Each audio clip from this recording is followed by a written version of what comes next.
Mag-asawa na tubong Lawag City nagbebenta ng Ilocos Empanada sa Canada. Silipin sa report.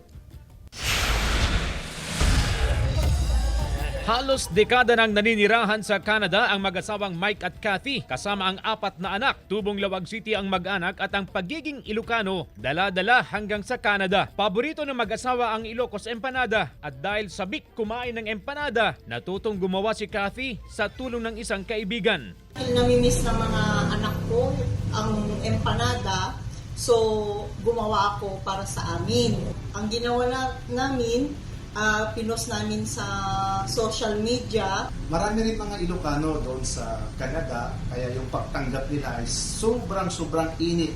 Kasing init ng empanada namin. Hindi nila akalain na ang simpleng merienda lang mauuwi pala sa negosyo. Maging ang ibang lahi, bumibili at kumakain na rin ng empanada. Ikinatuwa na mag-asawa ang tagumpay ng kanilang munting negosyo. Maliban sa Ilocos Empanada ay gumagawa na rin sila ng longganisa, tosino, bibingka at sukang Iloco. Mabibili na rin ang kanilang produkto sa mga convenience store sa kanilang lugar. Naiimbitahan na rin sa pop-up events ang mag-asawa para magbenta ng kanilang produktong tatak Ilocano. Dahil matrabaho, matyaga dapat, tsaka isa-puso talaga ang paggawa ng empanada.